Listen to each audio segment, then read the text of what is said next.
adobo sa kuya mga pariente dyan sa Bicol. Yes, maayong buntag! Yan sa mga taga-Bisaya dyan. Ito po ang iyong Ate Chef. Ayun, narito po si Kuya Benny. Magandang umaga po sa lahat ng aming televiewers, lalo na dyan sa amin sa Laguna at sa lahat po ng mga fans ng Itong Tahanan hanggang sa ibang bansa. Magandang umaga po mga ka-homemates. Masantos siya kabuwasan at si kayo namin.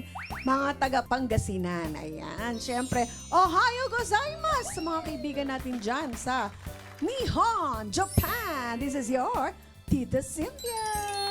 Okay, from Japan to the Philippines. Ito ang inyong Tito Efren, your friend at all times. Kamusta po kayo lahat? So sit back, relax, and enjoy our show. Well. Alam niyo ba mga ka-homemates, no?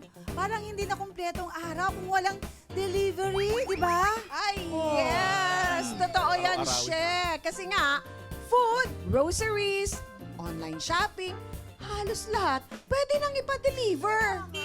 At hindi lang sa food and groceries, maging sa pag-book ng ride. Marami ng ride-hailing app na ang pwede nating pagpilian ngayon. No? At alam na alam ko kung ano ang favorite notification ninyo. Oh, di ba? Sino nga? Eto, teka muna. Ay, oy. Ito na, your ride is on the way. Yun nga. Yun ang notification. Ano? Ay, hindi On the totoo. way? Your ride is on the Totoo way. pala. Yan, Oh, di ba? gusto ko. Ayan para maniwala kayo. Ayan Oh, di ba? Habang naghihintay tayo sa order natin, Ano? naisip ba natin kung ano ang nangyayari sa kabilang side ng booking? Naisip nyo ba yan? Para sa atin kasi, isang click lang, no? Pero para sa rider, may iba't ibang challenges na hindi natin nakikita. Tama. Kaya ngayong araw, pag-uusapan po natin ang isang bagay na very relatable sa ating lahat. Nga. Booking complete. Pero ano nga ba ang kapalit?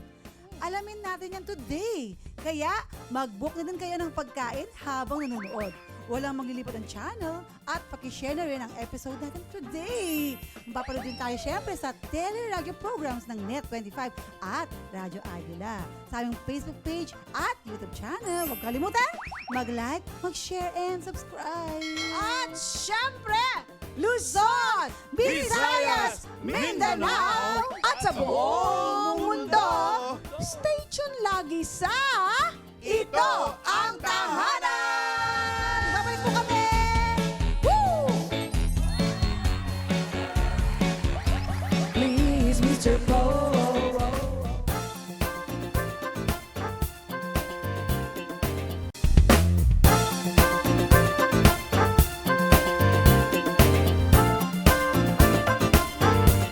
Babalik po uli ang To ang Tahanan. Yes. Ito, Efren, sandali, may babanggitin lang ako. Go ahead. Very important. All right. The back-to-back best SME bank in the Philippines, the best mobile banking innovation brings you something bigger and better. More exciting features to power you up.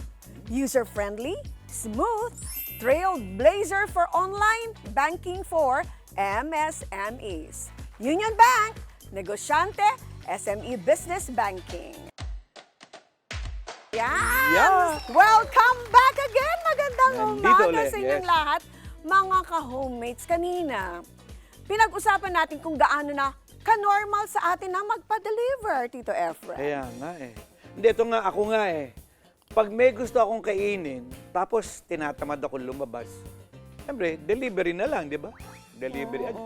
Mas madali na ganun Oo, pareho tayo, Tito Diba? Efren, di ba? Pero habang naghihintay tayo ng order, minsan, hindi natin naiisip kung sino yung nasa kabilang side ng transaksyon. Tama ka dyan. Kaya ngayon, mga homemates, friendmates, gusto nating kilalanin ang isang tao na hindi lang naging bahagi ng delivery industry. Take note, kundi nakakita rin ng opportunity dito. Oo. Yun yun. Yes, that's true. And before we talk about the business, gusto muna naming makilala yung tao behind the business. Okay, ito yung mga kaibigan. Sabi dito, your order has arrived.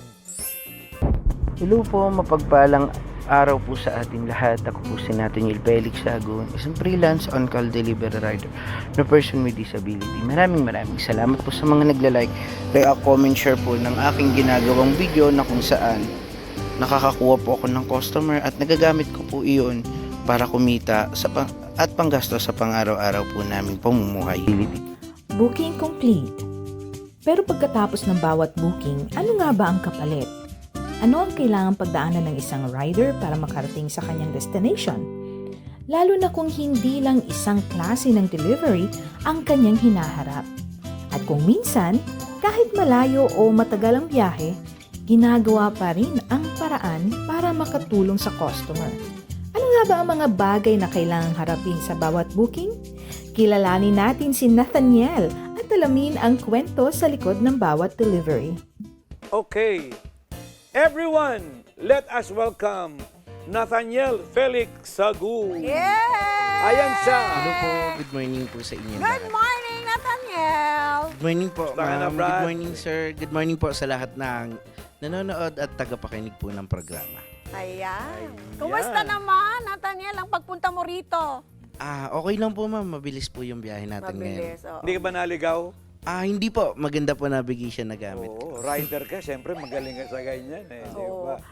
Alam mo, Nathaniel, bago natin pag-usapan ng, yung pagde-delivery mo, yung Nathaniel Delivery Service, kumusta ang buhay mo before Yan, all of this? Bago ka naging delivery rider. Yan, maganda pag-usapan, Nathaniel. Ako po, bago ako naging delivery rider, lahat po ng trabaho or most of all ng trabaho sa palengke, nagawa ko po. Ang hindi ko lang nagawa maging matadero tsaka sa isdaan po sa palengke. And then nung nagka-pandemic, naging skeletal yung schedule, hindi na akma yung kita sa daily lives po namin. So, nag-isip na po ako ng panibagong diskarte at naisip ko po yung pagdi-delivery rider. Ayun. Yun ang kagad ng unang pumunta sa isip mo Oo. na gusto mo maging delivery. Naisip ko agad. Ano po, bali, nagbabrowse po kasi ako sa social media ng, na nakakita ako ng may mga nagpapasabay, may nagpapabili, and naisip ko, try ko kayang gawin, wala naman sigurong masama and wala naman mawawala sa akin. Sa bagay ng COVID, yan ang pinaka Yun number talaga one eh. trabaho ng mga tao, di ba? Opo. Pero matanong ko, Nathaniel, ikaw ba'y single or may family na? Single po. Single pa hanggang ngayon. Meron ka rin ba tinutulungan na kapatid or, Wala tumutulong ka? po, solo po ako. okay. Solo.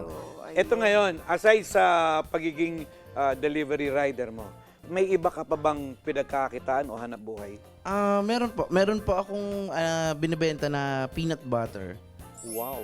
Ano yan, homemade, Nathaniel? Bali, tito ko po yung may gawa. And then, may dalawa siyang flavor. Homemade? Opo. Meron siyang original creamy and meron siyang crunchy. 675 grams. Large bottle po. Marami akong kilala ganyan na may mga side businesses na ayun. hindi lang pagdadrive yung Kaya gusto nga, nilang ako rin. gawin. At the same time, nagbebenta sila ng Iba. bagoong, ng Bali, yun po kasi yung yun po yung pinampapalit namin sa mga matutumal na araw. Para hindi masiro. Okay. Sinusubukang dumiskarte. So may time din na nasi-zero kayo or Oo. sa tingin ko parang hindi naman? Hindi naman po, pero may Mahina. times po talaga na mahina. Lalo mga pecha de peligro. Hindi, Ano yung mga pecha de peligro na yan? bago sumahod. Bababa yung mga booking na natatanggap namin. Mga ganun. So, ako, personally, nagpo-post na lang ako sa Facebook na baka gusto nila bumili. Sa social media, na baka gusto nila bumili. Sipag. Eto ngayon, paano mo naman nakitaan ng opportunity ang delivery? Ano na una? Nathaniel's Delivery o ang pagiging affiliated mo sa delivery app? Hindi ba? Nauna po yung Nathaniel delivery service. Okay. Bali, nag-start po siya as pandemic. And then, inaral ko po siya paano tumanggap ng customer, paano makipag-communication, paano tapusin yung task, and paano ko makukuha yung 100% satisfaction ng ating mga nagiging customer. And then, habang tumatagal, nakakita na ako ng mga food delivery app. So, tinesting ko po kung tumatanggap ba sila ng mga PWD na gaya ko. Hindi ba nakakalito yun na may order ka, tapos meron pa sa delivery app mo. Mostly po, pagka ganun po Makakalito yung... yata yun, Hindi naman po. Kasi mostly pag ganun po, mga long distance na po yun. Yung mga kasabay na po na ganun. Halimbawa po, Cavite to Quezon City. So, kung may on-call po ako na Cavite to Quezon City, sasabayan ko po siya ng delivery app from Cavite to Quezon City para kahit pa paano ma-compensate po yung gasolina po. So, okay. dalawa yung, Nathaniel's delivery. Oo, tsaka- Tapos, Delivery yung isa app. po is delivery app na po. so anong difference no, Nathaniel? Pero pwede ano mo lang, Ang kaibahan po kasi sa delivery app, si system po ang nag-aasikaso ng delivery fee. Okay. While in Nathaniel's delivery service, may mga certain amount po na ahead sa online delivery. Sa delivery platform, mas ahead po yung delivery fee ko kasi ako po nag-aasikaso from the top of So, the ibig sabihin, task. may mga ibang riders ka Rider. sa Nathaniel's Ay, delivery? hindi po. Ako Or lang ikaw po. lang yun? Ako lang po. Kumbaga, mas ahead lang po yung nakukuha kong Ay, hirap delivery yun, fee. Sa delivery app po kasi, pick up, drop off. Pero sa Nathaniel's delivery service po, lahat po ng aspeto ng utos, gagawin ko po. Kung anong Wow. possible way. Okay, may isang tanong pa ako sa'yo kung okay lang. Mm.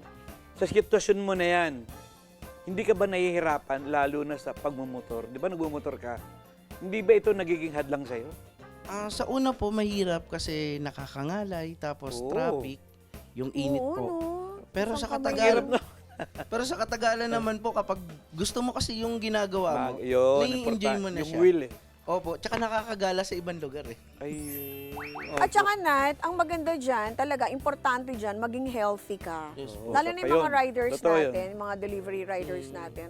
Kasi init ang Totoo nasasagap yun. Kalaban niya yung init ng panahon. ulan. Opo. Diba? Diba, tinan mo?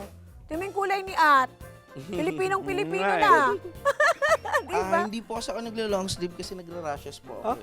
Ay, naku, hindi ka nagja-jacket, na? Hindi po. Kasi kapag ginubad ko po yung jacket, magra-rashes na po yung buong katawan ko.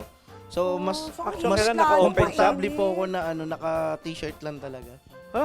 Kahit matindi yung init ng araw. Init ng araw. Lo? Wow, grabe. Hindi ko yata kaya Kadalasan yun. po, from BGC to San Fernando, Pampanga, ganun. Kaya? T-shirt lang po. Kaya po.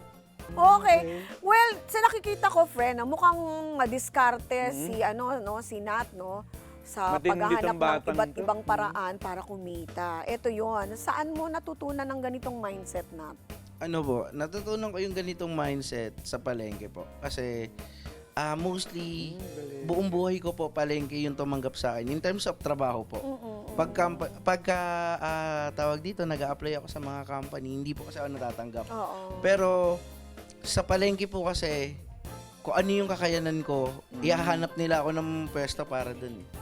Tapos, ayun, nabuild po ako dun hanggang sa trinay ko na po mag-solo na freelance and happy naman po in God's faith na napapagpatuloy po ngayon. Nakakaraos. Oo. no? Nakakaraos, Oo. oo. Galing naman na. Nakakatuwa ka. Parang Determinado very, kasi siya. Oo. Yun eh. Diba? Ito naman, Nat. Ano naman ang pinakamahirap na Yan. parte ng trabaho na hindi mo in-expect noon na nagsimula ka pa lang? Pinakamahirap po, equipment, wala. Wala akong motor na nag-start po ako. Nag-start ako pandemic, naglalakad lang po ako eh. Wow, talaga. Then, siguro nakaipon ng konti, nag-bike. After nakaipon ng bike po, nakakuha na ng lisensya. Tapos after lisensya, nag-motor na po. Diba? Ilang taon ka naglakad? Ano lang po, mga 6 months po to 8 Kulong months. taon. So mga 3 kilometers lang naman po from palengke to house na kaya. delivery po eh. Opo, talaga. Grabe yung pinagdaanan niya. Parang, alam mo, napakaganda kasi inspirasyon sa mga Oo, mga gustong, totoo yun. alam mo yun, yung mga nag-iisip na maging rider kahit na Rider. may kapinsanan tayo, di ba? Ayan. Ito nga yung ano natin, no? Model natin, si Nat, na hindi nahirapan, talagang pinagsikapan niya talagang maging Totoo yan. magandang kanyang buhay hanggang ngayon. No? Paano ka naman, Nat, nagtatrabaho na ganyan isa lang yung ginagamit Oo. natin, yung right hand lang? Mostly nagagamit ko po yung kaliwang braso ko in terms of grocery po eh. Yung kaliwa? Nakakatawa lang yung term, pero yung braso ko po kasi, sabitan ko yan ng mga plastic ng order. Ito. Opo. Kumbaga, mas tiwala ako pag nakasabit siya sa braso ko kasi alam ko kung para kanino yung order. Lalo pag multiple drops. Kaway-kaway nga, Nat. Okay. Sa lahat ng parte ng pagiging rider mo, ano yung pinaka nagustuhan mo? May natanggap ka din bang feedback sa mga customers mo? Yan ang gusto namin malaman. Opo, kada tapos ng task, nanghingi ako sa kanila ng personal feedback nila na sinesend sa Nice. messenger ko. And yung pinaka gustong-gusto ko po na nararanasan sa trabaho is yung experience at pakiramdam ko normal ako sa paningin ng ibang tao. Normal na nagtatrabaho, hindi ka kinakaawaan kasi may kapansanan ka. Oo. Nakikita nila na kaya mo rin mag-excel. Na kaya mo rin maging normal, di ba? Good. Nat, matanong ko lang, meron na bang nang-away sa'yo? Mm. Kasi maraming ganyan di ba? Nang-aaway ng Sa rider. apps ko po wala. Pero sa delivery apps po, may mga hindi naman po natin maaalis na may mga customer tayo na dahil sa stress nila sa ginagawa nila yung dating sa atin ng kanilang message ay parang inuutusan tayo, parang binili tayo, ganun. Pero ako po kasi malawak yung pangunawa ko. As long as kaya ko pa pong intindihin, kaya ko pa pong i-turns yung negative to positive para hindi lang kami mag-away nung customer. Wala pong problema sa akin. Kumbaga, Alam mo, ang ganda na ugali mo experts. na. Oo. Kasi meron ako na-experience na nagalit sa akin. Oo, ano nagalit po, sa akin. best example ko po, General Surgeon siya. So buong team niya mag-o-opera na. Then pagdating ko, nag-antay ako ng 2 hours sa kanya. Hindi ko Wow. kumbaga hindi ko 2 hours? hindi ko ni-report as no show yung pagkain nung buong team kasi inisip ko General Surgeon eh. Oo. So yun, instead na magalit siya sa akin kasi ako na yung nag-antay, baka magalit pa sa akin. Pero hindi, pagbaba niya, so kinonpensate niya yung 2 hours ko na pag-aantay. So, kumbaga unawaan lang. Yun na. Ngayon ito, Nathaniel, kapag naghihintay lang tayo ng delivery, parang simple lang, di ba? Book, wait, receive. Ikaw ang nasa kalsada. Ano yung mga bagay na hindi nakikita ng customers tungkol sa trabaho mo? Yung hindi nakikita ng customer, ito yung kung paano sila nai-stress kapag matagal yung order, doble o triple yung stress namin sa pag-aantay ng order nila. Kasi, ang bilang part po ng isang delivery apps, tsaka ng Nathaniel Delivery Service, kaming mga rider po ay hindi namin gusto na laging matagal ang kanilang order. Kung maaari nga po, pagdating namin, ma-pick up na po, ma-deliver. Kasi Ma-deliver hindi ka agad. po per oras ang namin ang kita. Hindi po kami daily for 8 hours, 800 pesos. Hindi po ganun eh. Per booking eh. Per booking. Kung nakarami Per kami ng booking. booking, may possibility malaki yung may uwi namin. Pero kung ganun po na puro matatagal po, wala po kaming choice. So, syempre, parang lang po, kumbaga insight lang po sa mga customer natin na kung nahahassle po kayo na sobrang tagal, mas nahahassle po kami and mapabilis yung delivery fee. Tsaka hindi nyo naman kagustuhan na, Yeah. nga eh. Opo. na magtagal. Siyempre, kayo Tagal. gusto nyo mas mabilis. Mabilis. Mas marami kayong makukuhang bookings, Opo, di ba? totoo. The more, the merrier, Oo, ika nga. Yes, tama. Minsan nga nakakaawa kasi sa totoo lang, maliit lang ang kinikita nila Kaya dyan, di nga ba, eh. Nathaniel? Sa totoo lang. Sa, O depende. Ano po, bali, lumalaban pa naman po sa gastusin. Pero medyo Kaya pa. umaaray po ng konti kasi mataas na naman po Gas. yung presyo Yun, ng ang gasolina crudo. natin. Yun. Total, Nathaniel, napag-uusapan natin yung opportunity, ganyan. Pero, alam naman natin na sa bawat opportunity, may challenges din. Di ba? Oo nga, tama, di May ba? challenge yan eh. Oo, especially sa delivery industry. Oo, 'Di ba, yan. Tito Efren? Kasi kapag nakita natin sa app na booking completed, parang simple lang, Oo nga. 'di ba? Isa pang tanong, Nathaniel. Ano ba talaga ang kapalit ng isang completed booking? Para sa akin po, ang kapalit ng isang completed booking ay satisfaction po ng customer. Yun. Kasi kapag ka nasiyahan po ang ating mga mahal na customer, babalikan po nila yung apps, babalikan nila yung page, at patuloy po na susuportahan nila at patuloy din po kaming magkakabuking at kikita. Trabaho. Opo, habang patuloy nilang sinusuportahan, kami naman po patuloy na umiikot sa kalsada para sa kanilang mga orders. Ayun. Kasi dapat dyan talaga mahaba ang PC mo Yun, eh. parang Kasi talaga eh. syempre iba-ibang tao yung namimit nyo, di ba Opo. Nat? Iba-iba yung ugali. Minsan puyat, Oh, minsan minsan Mara- inaantok na po, medyo maano na yung kaya nga nag-iinit ang ulo, Opo. 'di ba? Minsan nasa meeting, magagalit dahil Yun. tinitext siya ng rider, may ganun May eh. pagkakataon pa po, staycationer, akyat mo sa unit number na ganito, pero Ayun, oo. hindi pala pwede, ganun. Kumbaga maayos lang kakausapin na hindi po allowed na ang delivery rider umakyat. Kung maaari po, baba na lang po sa lobby. Oo, tama, oo. Pero halimbawa walang tao dun sa Ayun, paano yun? bahay or sa unit na Pwede naman po siyang pagde-deliveran nyo. iwan sa lobby. Lagi lang pong tatandaan ng mga delivery rider pag sinabi na iwan sa lobby ang order, ilagay ang unit number para hindi maligaw. Hindi rin madampot ng ibang tao. Ayun. Eh, Nat, ano naman ang pinaka-experience na unforgettable experience mo sa pagiging rider mo? Yung po yung umakyat ako ng from BGC to San Fernando, Pampanga para sa isang Spanish bread lang po. Ha? Hanggang Ang layo nun. until now, ganun pa rin po yung ginagawa ko. So tomorrow, meron pa rin po akong San Fernando. Isang Spanish bread? Spanish bread lang? For the one box of Spanish bread, willing yung mga taga-BGC, taga-Taguig, na umorder sa San Fernando, Pampanga at ipa-deliver sa akin. Ha? So, naging ano mo na sila? A regular customer or Opo. regular client? Opo, Ganun. kumbaga sabi nga nila, Ang layo. yung yung pinagagawa daw nila sa akin, tawag dito, hindi daw pang normal na rider, hindi naman daw kasi ako normal, sinasabayan ko daw yung gusto nila. And nakakatawa po, Ano? hindi lang po siya bayad, meron lagi siyang tip para dun sa mga customer kanila. Ilang oras naman mo tinatakbo ang from BGC to From BGC to San Fernando, Pampanga Layo po, din. nagtitake off po ako ng 3:30 a.m. 5:30 po, nasa na po ako, San Fernando. 2 hours lang. 2 hours po. 2 hours. Kasi Ang hindi pa challenging ma-traffic po yan. talaga yung pauwi. Kasi umaga na, rush hour na po halos lahat. So, umabot na po ako ng 4 to 5 hours na po, pabalik ng Manila. Ay, nako, napakaganda naman yung mga kinuwento mo Panavakan, sa no? amin, Nat, no? Ano So, ba? ayan, thank you so much, Nathaniel, Yes, no? maraming Ang dami namin salamat. natutunan as pagiging delivery rider mo. Ayan. Alam niyo mga kaibigan, maraming paraan para kumita lalo sa delivery.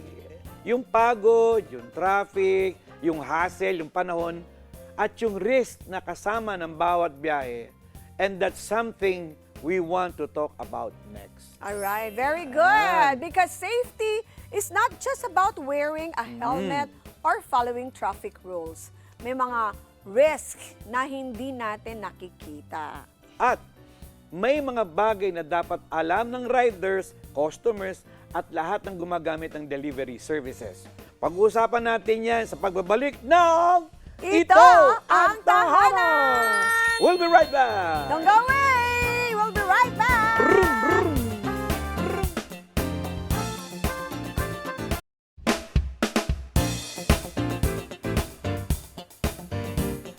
Well, welcome back mga ka-homies. Tuloy-tuloy ang ating talakayan. Siyempre, kami naman ngayon ang inyong makakasama. Yan, si Kuya Benny. And ako, Alright, nandito pa rin po kami sa Ito ang Tahanan. So kanina napag-usapan natin kung paano nagsimula si Nathaniel sa kanyang delivery services. Wow, ang galing niya, This ha? time, alamin naman natin ang mga safety measures para sa mga riders. Actually, may mga reminders tayo dyan. Una dyan ang essential protective gear. No? Essential protective gears are, number 1, nakikita nyo sa inyong mga screen, approved helmet. Gumamit ng full face o modular helmet na may valid PS o ICC sticker. And proper footwear naman, magsuot ng matibay na sapatos o boots. Bawal po ang tsinelas o sandals. Paddle jacket, gloves, long sleeves para sa mga proteksyon sa araw at init. No? High visibility gear, gumamit ng reflective vest lalo na kapag gabi o bumubuhos ang ulan. At kahit gaano kaganda ang gear mo, iba pa rin kapag matalas ang mata mo sa kalsada. Kaya ito ang defensive driving tips natin. Ayan, number 1, assume you are invisible. Manatili sa labas ng blind spots ng mga malalaking sasakyan.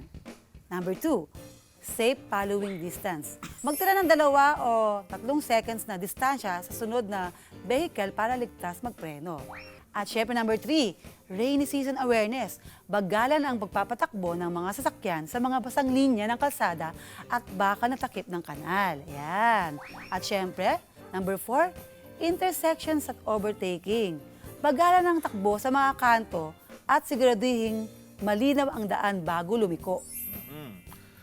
Bukod sa aksidente, kailangan din ingatan ang motor laban sa mga masasamang loob. Yan. Kaya ito ang reminders natin dyan. Number 1, anti-theft hardware. Magkabit ng audible disc brake lock sa wheel kapag nakaparada. No? Number 2, secure parking.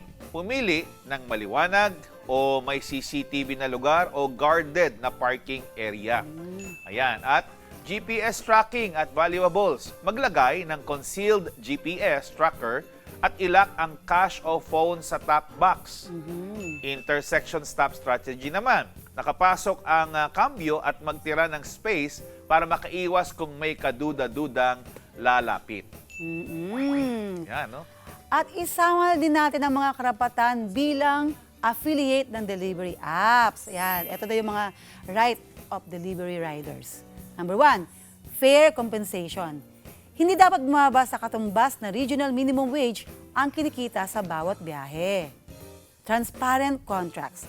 Dapat malinaw ang kontrata at walang hidden penalties or hidden clauses.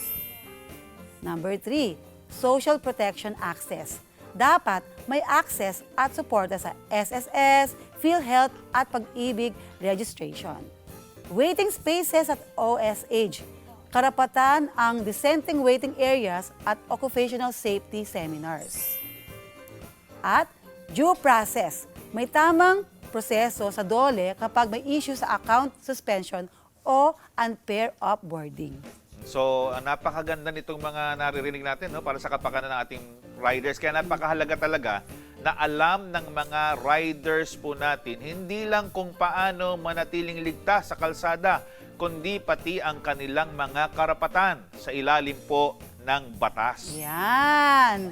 At para mas maliwanag sa atin ang mga legal aspect ng pagiging app affiliate ng mga riders, may kasama tayo ngayon na isang lawyer. Ayan. Siya po ay Professor of Law at Arellano University, College Instructor and Program Chair at New Era University, Law and Tax Practitioner at Private Entities.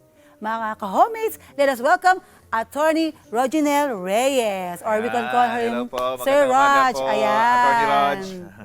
Yan. At syempre, kasama pa rin po natin ang ating delivery rider na si Kuya Nathaniel Felix Sagun. Welcome back po, Nat. Hello, Kuya Nat. Ikaw ba, Nat, ano ang mga ginagawa mo o routine bago ka bumiyahe para masiguro na safe ka? So, first things first po, check po muna natin yung vehicle.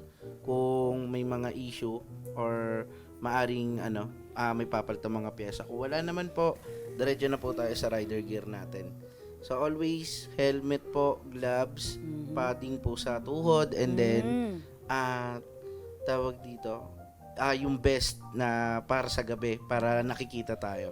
So, Yeah. protective,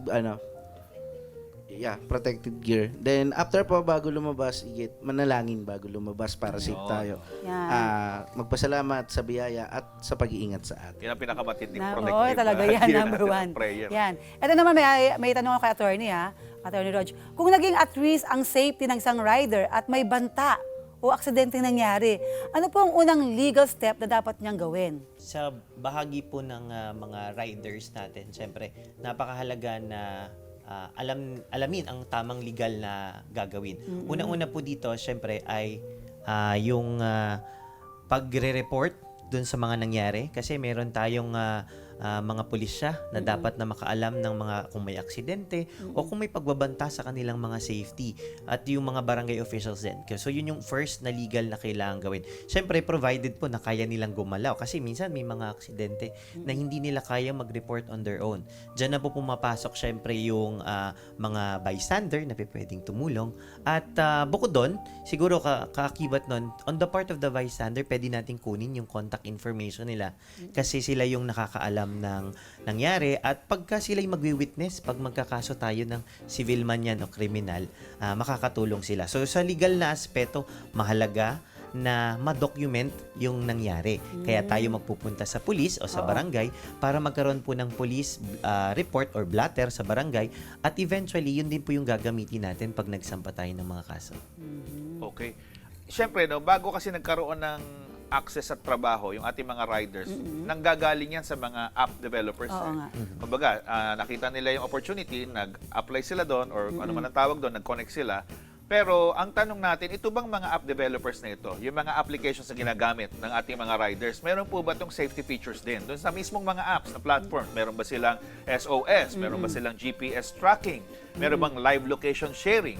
Ano po ang dapat nating malaman, Attorney Rog, na pati ng mga riders na sa paggamit ng mga ito, lalo na pagdating nga sa pagprotekta sa kanilang personal data din, no? Kanilang information?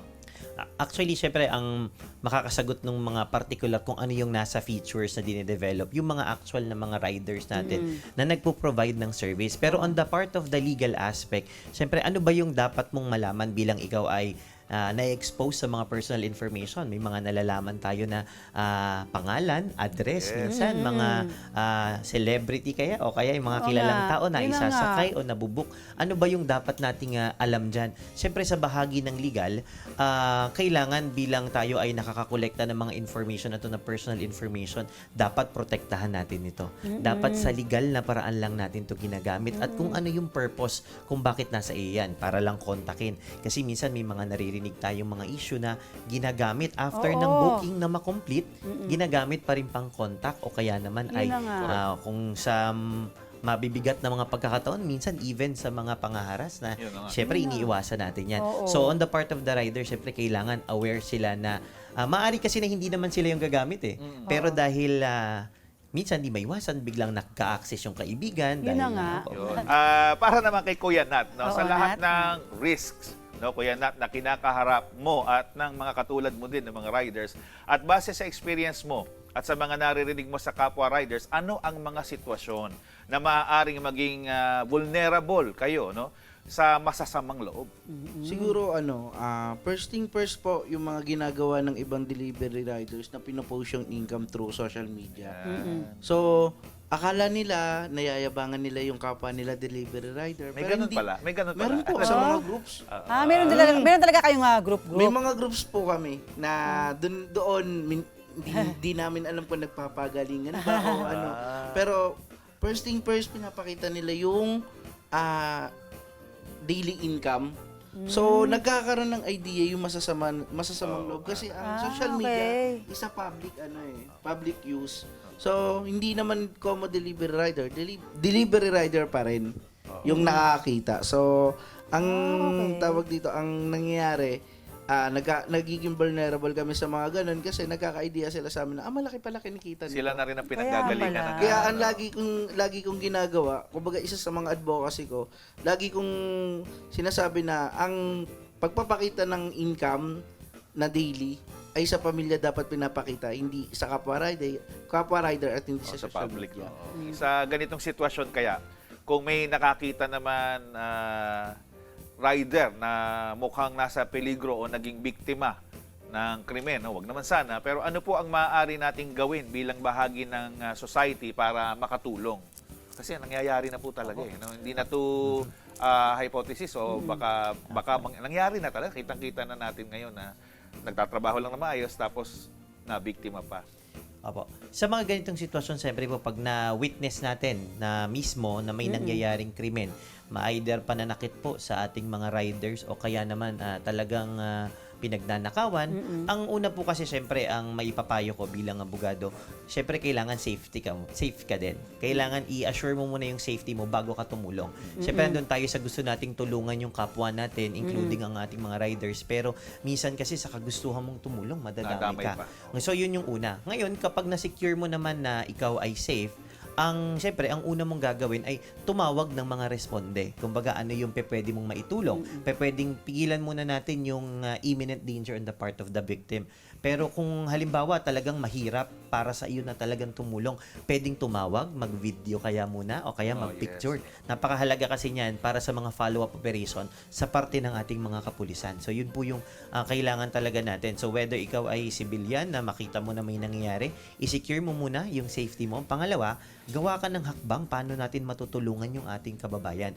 Tumawag tayo ng pulis o ng barangay, o kung hindi man tayo makaka-right away na makaka-respondi ng ganun, picturean o videohan. Malaking bagay na po yun para sa follow-up operation. Oo nga naman. Attorney Rog, kung pag-uusapan naman po natin yung responsibility ng mga delivery at ride-hailing platforms, ano po ang mga safety measures na dapat pa nilang palakasin para mas protektahan ng mga riders? Ang naiisip ko po dyan, sa bahagi ng legal, unang-una yung identity verification. Napaka-importante Oo that nga po. kapag nagre-register ang mga user sa kanilang platform, kailangan talagang verified na sila yon at maiwasan na ginagamit yung mga peking number o kaya naman email address at peking identity kasi Oo nga napaka-usual niyan. Hindi, totoo Para yan. lang, May experience ako, pasensya na. Na tinatanong ko talaga, bakit iba ang plate number mo dito sa app sa dumating na sasakyan? okay. Kailangan maging aware din talaga. Opo. Ganon din po sa bahagi naman ng mga pasahero kasi minsan uso din yung ipag-book mo naman ako. Mamaya ipinag-book mo yung kaibigan mo, may balak palang masama. So hindi natin Oo, may dapat nangyayari yun nga palang ganon. Dapat nakokontrol yan eh. Yan po yung dapat. Kumbaga, kung sino yung app user, dapat siya yung lalabas. Ganon din sa bahagi ng driver. Dapat verified na same na sasakyan, same na tao, na yung lalabas para mag-drive sa iyo. Yun po yung kauna-unahan na kailangan nating ma-improve sa bahagi ng mga Grab hailing app at ng mga application na nagbo-booking. Yan. Ikaw naman, Nat, baka pwede ka mag-share sa amin. Sa part naman po namin as delivery rider, totoo yung sinasabi ni attorney. Bago kami mag-start ng biyahe namin sa food delivery, nagpe-facial verification kami. Dapat akma ang mukha namin sa apps namin, pangalan namin sa ID namin sa company, and plaka ng motor namin sa buong panahon ng pagdi-deliver. Tama rin yung sinasabi ni Kuya Benny na may mga times na na iba yung plate number sa nakalagay na book sa apps. Kaya meron tayong mga report. So sa mga report, sinasala yun ng system and nabibigyan kami ng sanction kapag may probable cause yung report sa amin. Maaari kaming masuspende o maaari rin kaming ma-deactivate yung account. Yan. O ayan, naririnig ng ating mga televiewers, mga nakikinig sa atin, lalo na po yung mga magulang na parang napakasanay na ibinubok na lang ang kanilang mga anak Yun na dahil nga, may tinatamad ganun maghatid talaga. at magsundo, no? Oo. Isa ako dyan sa guilty. Kahit Minsan ako din. busy talaga. Galing doon sa school, galing doon sa nag-mall. Sige, i-grab na lang, i-book na lang Wala kita, kita. no? Minsan, sa pang-araw-araw na pamumuhay natin, parang normal na lang. Pero ngayon, napag-uusapan natin ang mga hidden na mga aspects na dapat maging maingat din talaga ang ating mga gumagamit nitong mga ride-hailing apps. Kaya sa panig naman po, Ako po na, mayroon Ay, na akong okay, gustong i-share. Kasi, what if naman, kunwari, kasi may nangyayari naman ganito talaga na nag-book ka, tapos on the way, pero wala. Tapos nag-book ka ulit. na-double booking. Na-double kumbaga. booking ako. Tapos, Double booking. tapos hindi ko na-cancel. Nung mga panahon na, hindi pa ako ganun marunong Bago-bago mag-app. pa. Apo. Bago-bago pa. Kaya syempre sabi ko, ay po, ganun ba, paano ba i-cancel to? Sabi Apo. ko nga eh. Later on, nalaman ko na pinost niya media. ako. Tapos tapos may friend ako na nakita Ipinost niya. ka na parang sinasabi niya na na inabala mo siya. Oo, ganun, nabala parang ko siya, tapos pinost niya ako. Oo, na-expose ako sa social media. May rights ba ako na anuhin ko siya noon? Paano po yun, attorney? Siyempre sa bahagi po na yan, tayo bilang mga rider, kailangan maging mapangunawa tayo. Yun na nga Minsan po. nangyayari na may mga nagmi-malfunction na mga application. Kaya sa aspeto kasi na yun po, dapat siyempre, yun nga, aware din ang mga rider na nangyayari yan. Pangalawa, ano yung legal step or yung remedy available sa kanila? Kasi aminado tayo kung naabala sila, Oo nga meron po. naman talagang May point dapat na compensation or Oo. kung kumbaga kabayaran doon sa nangyari. Hindi naman din nila kasalanan kung nag-malfunction man yung system. Pero ang paalala, syempre natin sa mga rider, kapag umabot tayo sa sitwasyon na ito, ideal natin sa tamang avenue. Kumbaga, hindi Facebook post o ano pa mang social media ang kailangan na pagdaanan ng iyong hinanakit. Alam natin at valid ang ating mga nararamdaman, pero alam din natin na may mga legal consequences kasi yung pagpo-post. Yung Data Privacy Act natin nag-i-exist eh. Meron tayong right na para maprotektahan yung ating mga personal information. Yes po. Paano kung halimbawa ang pinost niya yung screenshot ng pangalan mo, Yun yung nga po number yun mo nga at po yung eh. address nyo. So doon pa lang po, pasok na yan sa violation. Yun. Pangalawa, maaari rin yan pumasok sa paninira. Kasi sinasabihan ka, Libel na. ini-impute Oo nga ka po. magiging cyber libel dahil pinadaan natin sa isang social media platform. At yun, may kaukulan din yun na kriminal Paano na mo? parusa. Nako, rider, Kaya ha? dapat mag-iingat din sila na wag silang nagpapadala sa kanilang mga emosyon. At siguro on the part of the Grab hailing applications also, yung mga employer nila, Yun nga, kailangan paalala Yun sa ang kanila. susunod ko eh. itatanungin. May liable din ba yung app? Opo, actually, Oo. Pwede siyang mag-complain doon sa app. definitely po. Attorney. Definitely okay. po. Oo, Dapat pala definitely. nag-complain ako. Ang avenue mo ay subukan mo na mag-reach out dun sa mismong platform kung ano ba yung nangyari, bakit umabot sa ganito. And then, syempre, magdi-discuss siya ng mga legal matters kung ano yung pwedeng remedy na pag-uusapan. Pag hindi talaga nagkasundo, dahil talagang malaki yung damage on your part, Oo. talagang pwedeng iakyat yan sa events sa court. Kasi ang totoong reklamo kasi ni She is hindi yata maganda yung picture na ipinost. Oh, Dapat maganda. Dapat maganda ako. About kay Nat naman. May ganun po ba kayong experience? Yeah, Sir Nat? may ano po, tawag dito, ang sa amin naman po sa food Food. delivery app. Lagi ito, wrong pin, and then mali yung pin pero tama yung note na address. So binabayaran po kami ni apps kung ano po yung nakapin. Kung 7 kilometer po yung layo, yun po yung kung ihahatid man po, kumbaga nasa puso na ng rider yun kung ihahatid. Hindi po kasi kami pwedeng magsabi na mag-additional na lang kayo kasi Hindi lahat eh, no? kasi Bumaba pasok yun. po Ganun sa naman terms pala. and condition po yun eh, ng Yun. isang company na hindi pwedeng magdikta ang delivery rider ng fare. Additional fare. Kasi lumalabas under the table na po yun. Oo. Okay. Ngayon, Pero sa panig naman kasi ng rider, mali nga yung pin. Opo. So parang nabawasan kumbaga, ka tuloy, ano? siguro win-win situation naman po siguro is, tawag dito, kung mag-o-offer si customer na, sige, additional na lang ako. So, kumbaga, Kusang maano loob na lang. Mm. Unawaan na lang. Ano? Opo. Then, na-experience po ba na yung dinideliver mo, wala? Yung food Opo. na dinideliver mo? May mga- Sa'yo ang charge? May mga trippers po na ganun. So, meron po kaming 20 minutes na waiting time. Pag trippers po kasi hindi na to nagko-connect ng call eh. So, kapag cash on delivery po, cash on delivery, meron kaming 3 days na iimbestigahan ng company.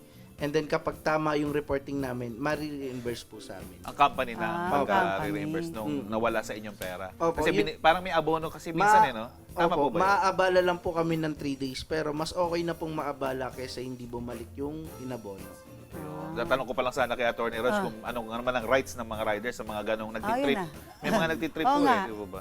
Opo, meron. Oo. Pero okay, nasolve yung sa rider. Pero yung nagtrip, anong gagawin Oo doon, nga po, Attorney Roch? attorney. Anong magandang disiplina doon? Kaya nga po dapat babalik tayo doon sa hinihingi natin sana sa mga ride-hailing app at sa mga booking platform na dapat verified kasi nag-order. Tama. Kasi kung halimbawa, ganyan na magpapaluwal pa minsan nag-aabono sila na sila talaga muna magbabayad para lang Oo. i-release ng restaurant o ng ano.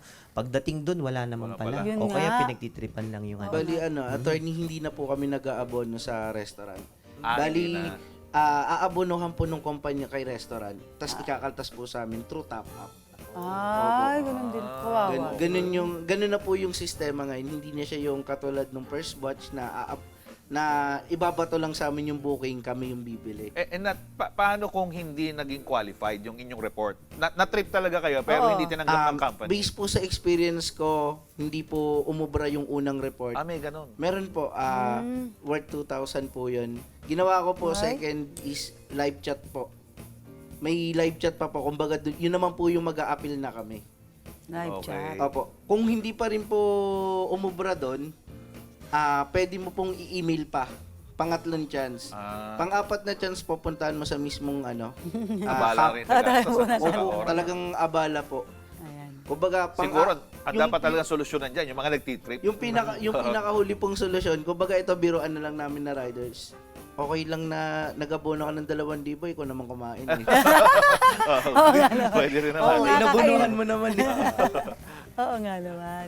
Anyway, bago tayo magtapos siguro maganda ring maipabaon natin sa ating mga co-mates ang pinaka-importanting paalala mula sa ating mga guests. Ayan. Nat, bilang rider, ano ang isang safety reminder na gusto mong ipaabot sa kapwa mo riders? Siguro yung gusto kong ipaabot sa kapwa ko riders, palagi tayong magbaon ng mahabang pasensya.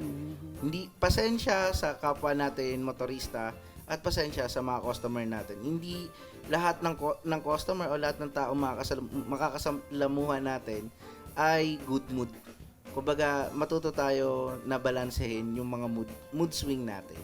Wow, ang galing naman Nat, ha? At para naman po sa ating attorney, ano po ang isang huling paalala ninyo para sa ating mga riders at sa publiko?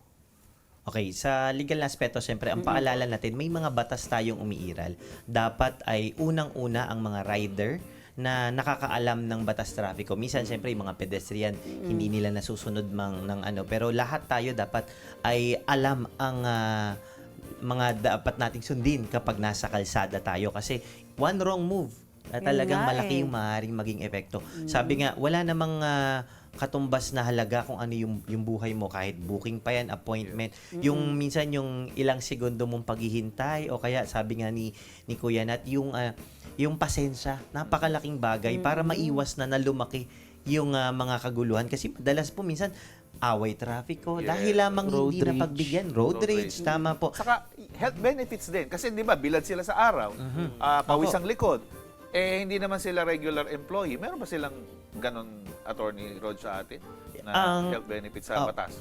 Sa mga ganyang mga aspeto naman po, syempre meron tayong mga employment contract na umiral sa pagitan ng mga Sila riders na. sa po. Yun naman ang talagang mangingibabaw doon kung ano yung benefit na ibibigay sa kanila. Syempre, ang paalala lang natin, syempre, doon sa mga employer, marapat na igalang natin yung karapatan ng mga rider at syempre, nung mga customer din natin. Kasi, give and take naman yan eh.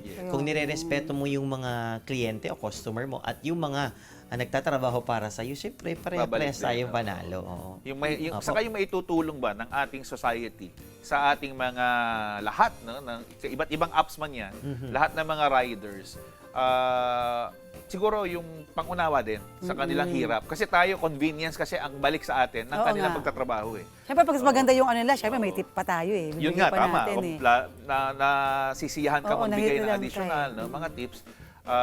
Yun man lang na makapagbigay konsuelo sa kanila. Minsan naman, tubig o kaya maiinom. Makikita mo pawis na pawis. Yun na nga, na, minsan pagod syempre na, sa atin, minsan may mali din tayo. May mali din yun. Basta talaga, kailangan talaga nga sabi niya, pasensya. Pasensya. Both sides. Huwag mo both naman sides. agad ipopost mo, tapos nanunong pa nga lang sa Tama na. Oh, yan. Siyempre, anyway, maraming salamat po sa ating mga guests na nagbabahagi ng inyong mga kaalaman at malagang paalala. Yan. Nat, saludo kami sa iyo, ha? Salamat Dahil ka po, mag-ingat, siyempre. Yung iyong helmet, huwag mong kakalimutan. Kay Attorney Rog, yan. Saan po kami pwedeng mag-consult? Kukonsult ko lang yung ano. Attorney, pwede niyo pong sabihin Yes, kung saan attorney, kayo kukonsult ko lang. Una po, siyempre maraming salamat sa pag-imbita sa amin. Sana po ay nakatulong kami at nakapagbahagi kami ng mga kaalaman.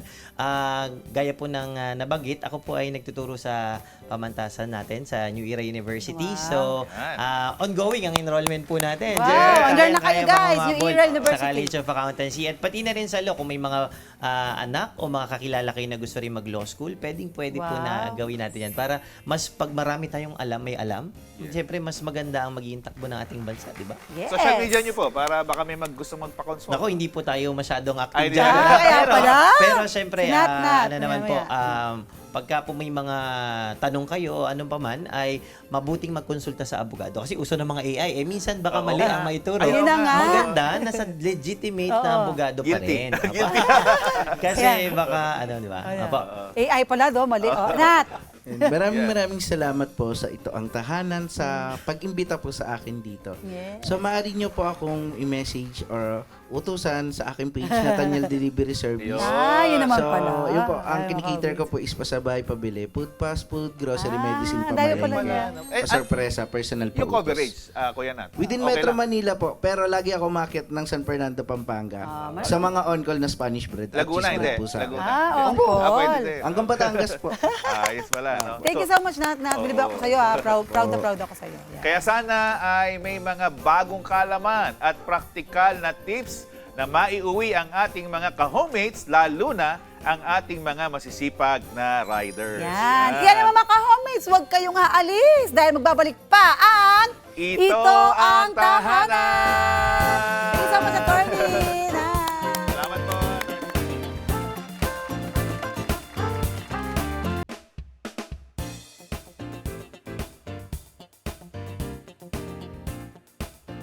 Ayan ang babalik ang... Ito ang Tahanan! It's eating time once again. Yes, sir. Oo nga, tinan mo, may At bago ano na kayo naman. delivery sa atin ni Kuya Efren? Yan ba yung Ano ba yan? pinabook mo? Di ba yung pinabook mo? Oo, ito yun. Ano yan? Kanino naman Diyan! galing yan? Wow, kanino galing yan? Kay April Daya. Daya. Wow! Thank you, Salamat. thank you, Maraming April. Kaibigan mo yan si salamat. April? Ano naman yan? Ito ay chicken pastel. pastel. Wow, sarap yan. Spicy. Siyempre, titikman natin yan. Siyempre. At meron pang nagpadala ng... Pansit Pansit. with Shanghai. Tsaka Shanghai, Yan. syempre. Lumpia Shanghai. Ang 107 Bistro Again? and Cafe. Na naman? Wow, thank you so much. Napaka-generous. Ito may chocolate, tapos meron ditong, parang banana bread. Okay, bago tayo magtapos, syempre, Nakita na nga natin may yung isa neighbor. pa tayong gagawin. Tito Efren. Yes. Ayun nga, in-order na nga niya, oh, di ba? Yun na. Yun na yun. Nahuli na pala. Oo. So yan yon, yung pinabook Ito mo. na in-order ko kay Ayan, tikman na yun, oh. Nung dumating si Nathaniel. So, ang mangyayari, Siya nag-deliver pala. Oo, so, ang siya. mangyayari, Siyempre, gutom na kain tayo. tayo. Ano ang gagawin natin? Ito lang yun eh. May nakaredy Ayan. ng Sige, bukas simulan mo to. na, Ate She. Ayan. Yan. So, yan, once again, Lalagay ko na muna yan ha, mga dito, ka-homies yan. ha. I'm inviting everyone ha, na may mga business dyan, may mga food, yan. Pwede nyo kaming Thank you. padalhan ng mga foods nyo. Yan. okay, kain na tayo. Ayan, So- habang kami kayo makain, maraming salamat ulit sa inyong lahat. Mga ka-homies, kakain muna kami dahil gutom na ang Ate Sherry. Wait lang! Wait lang, i-greet nyo naman ang aking food dahil tingnan mo may pansit. Sino? Happy birthday Papa Happy Carlos birthday, Castor. Papa. Happy birthday po. Happy birthday, Papa. Happy birthday. Papa Belated- Carlos, I love you. Belated ulit happy birthday kay Tita Lilia. Belated po. Happy birthday sa akin, Papa Carlos My wife Castor. Christy and kids, Izzy and Gates. Yan, diba? Okay, maraming salamat po. Muli, ako po si Cynthia Garcia. Ako naman Sherilyn Castor. Kuya Benny. At ito naman po si Efren Montes. Na nagsasabing salamat Salamat sa panunood ng Ito ang Tahanan.